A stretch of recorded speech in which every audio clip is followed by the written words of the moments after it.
Hey y'all, it's Bear, and today I'm here to give you some slasher recommendations. A little while ago, I posted a video talking about some of my favorite tropes, and I did say that I wanted to do individual videos for each trope mentioned there, so today we're gonna do some slashers.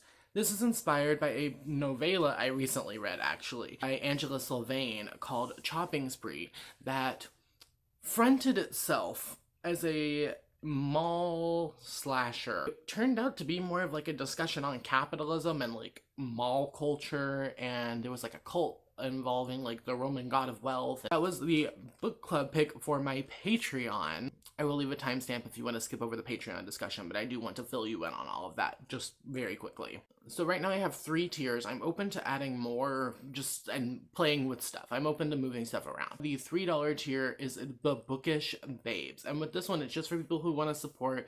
You get your name mentioned in the description of my video and no extra content. It's just for people who don't want anything extra. They don't want behind the scenes stuff. They just want to, toss me a couple bucks every now and then. So with the $5 a month tier, the Library Legends, that seems to be what most people want out of like a BookTube Patreon. So with that, you get your name mentioned in the description of my video, but you also get access to like little behind the scenes content and like little updates on stuff that I'm doing. You get access to polls that can influence videos or books I read for the month. You also get access to a monthly horror book club, as well as like a reading vlog or a review video or something for the pick. Last month, like I said, I read Chopping Spree. I posted like a little 10-15 minute vlog for it, and then we also are reading The Night Wanderer by Drew Hayden Taylor this month, which follows an indigenous girl whose father is boarding out a room to a vampire who is returning to his tribal lands. And then we have a big jump to the $20 tier, which is like the Tome Trailblazers. I thought these names were cute. If you are a Tome Trailblazer, you will be getting your name on the end screen of my video, as well as a quarterly personalized book recommendation video direct to you. Talking about what you like, things you don't like, books you've read recently, things you want similar vibes with, and I'll do like a 5-book recommendation video personalized just for you. I did choose to not do a ton of bonus videos or early access videos because the people who watch my content on YouTube, I don't want you to feel like you're missing out on anything. I don't want you to feel like I'm hiding a ton of stuff behind a paywall, because that's not my vibe. The only thing that my patrons get as far as video content that is behind that paywall is a reading vlog or a review video or some kind of discussion for the book club we're doing. I feel like that's not that much different than a live show. So like I said, that link will be downstairs if you're interested in checking it out. If not, don't feel obligated to at all. I just wanted to like boop it in here right quick, since reading Chopping Spree and not really vibing with the slasher aspect of it kind of launched into this further discussion of like slasher recommendations. Onto the slasher recs. First, I have 2 that I wouldn't really consider straightforward slashers, but they give me slasher vibes. And we have Foul is Fair by Hannah Capin, which was one of my favorite books of 2020. And this one follows a girl named Jade who is taking revenge on the people involved in her rape. She is going to this new school with a fake identity and killing them off one by one. This one gave me like Jennifer's Body vibes, and the fact that like she's killing off shitty guys. And I was kind of hesitant to put this on the list because it's a dark academia thriller type situation. It's not very slashery. However, it does follow the rules of the slasher, where you take a group of teenagers, you remove them from authority, and you kill them off one by one. And then we have My Sister the Serial Killer by Oyinkan Braithewaite. Once again, this leans more towards like thriller than slasher. And I don't consider serial killers and slashers the same thing. However, this book, I think, if more people thought of it in the context of it having slasher vibes, I think it would be a lot more popular. And that's why I always try to pitch it. So this one follows a woman named Corride who cleans up the bodies of the men that her sister dates and murders, and she doesn't want to think that like her sister's actually the bad guy who's murdered. So this one follows a woman named Corride who cleans up the bodies of the men that her sister dates and murders, and she doesn't want to think that like her sister's actually the bad guy who's murdered. So this one follows a woman named Corride who cleans up the bodies of the men that her sister dates and murders, and she doesn't want to think that like her sister's actually the bad guy who's murdered. So this one follows a woman named Corride who cleans up the bodies of the men that her sister dates and murders, and she doesn't want to think that like her sister's actually the bad guy who's murdered. So this one follows a woman named Corride who cleans up the bodies of the men that her sister dates and murders, and she doesn't want to think that like her sister's actually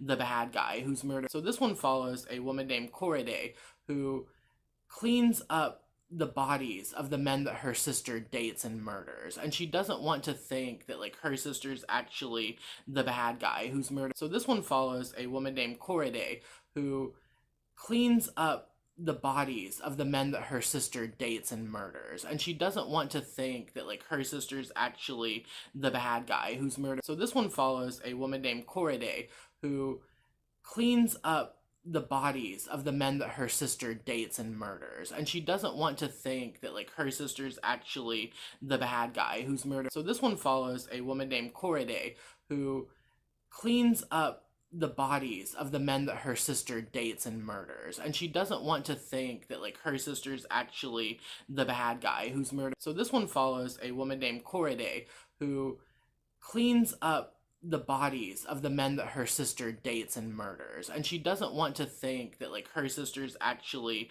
the bad guy who's murdered. So this one follows a woman named Corriday who cleans up the bodies of the men that her sister dates and murders, and she doesn't want to think that like her sister's actually the bad guy who's murdered. So this one follows a woman named Corriday who cleans up the bodies of the men that her sister dates and murders, and she doesn't want to think that like her sister's actually the bad guy murdering all of these men. She wants to believe her sister. However, it's like it keeps happening over and over where her sister Ayula will like get with the dude, and then he'll be like super rich and like take her out and stuff, and then she ends up killing him. If you're more of a thriller reader that wants to get more into horror, then I think these are good like in-between books for you. Then we have two that are just like classic straight up teen slasher novels. We have There's Someone Inside Your House by Stephanie Perkins, and this one follows a girl named Makani Young who has moved from Hawaii to Nebraska, and someone starts killing off the teenagers in her high school in really graphic, gruesome ways. Then we have Clown in a Cornfield, which I actually have a full review video up that I posted last year if you want to go check it out. And this follows a girl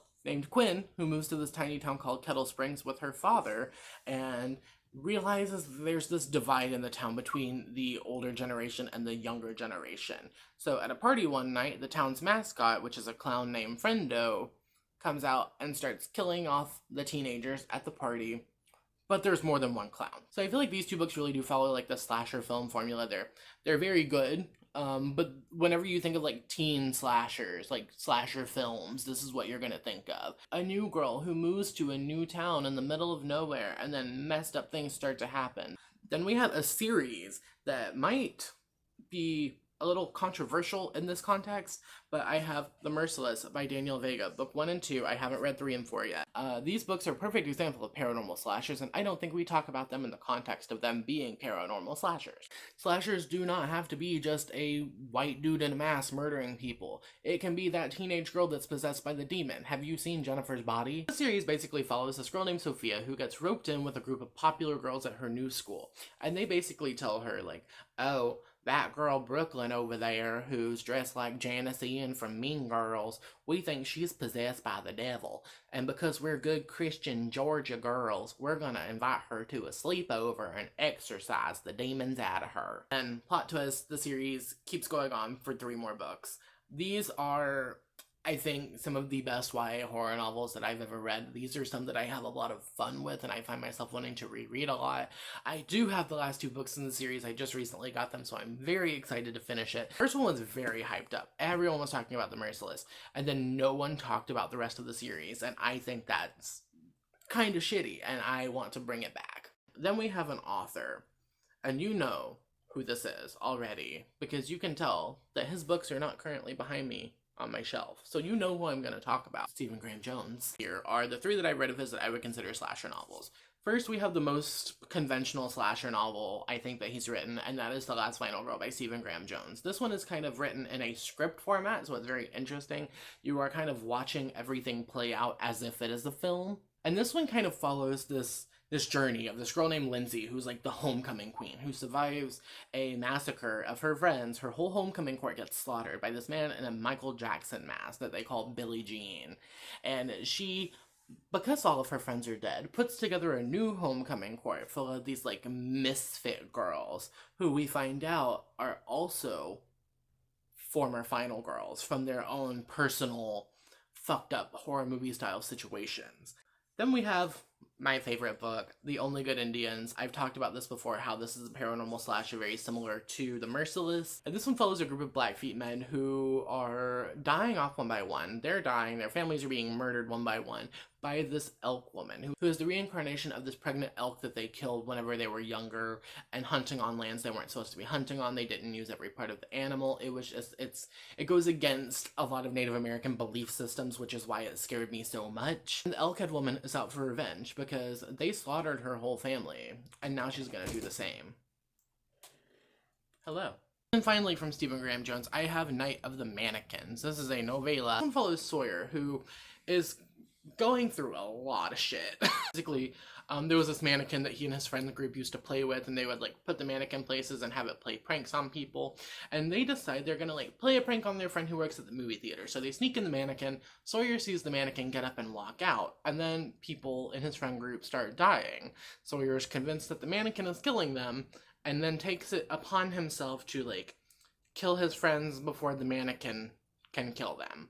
But I feel like with Stephen Graham Jones in general, just, like, you can't go wrong. He's my favorite author. We know this. I talk about him in, like, every fucking video. Like, if you want something more contemporary slasher, I got you. If you want something weird and kind of a psychological, quick, weird thing, I got you. And if you want a paranormal slasher, we got you too. That's all I have for you today. If you read any of these books, let me know what you thought about them downstairs in the comments. And while you're down there, you can answer the comment question of the day. I have two. What is your favorite horror subgenre? And then also, what other tropes that I mentioned in my favorite tropes video do you want to see me do a discussion recommendation deep dive for? If you don't have time, you don't have the spoons, you don't have an answer, you can leave me an emoji, preferably a yellow heart or a smiley face, so I know you made it all the way until the end of the video. My social media links, places to support me further, and everything I mentioned will be downstairs, so make sure you go check out all of that in the description.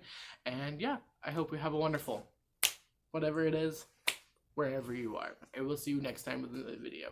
Thank you for watching. Okay, cool. Bye.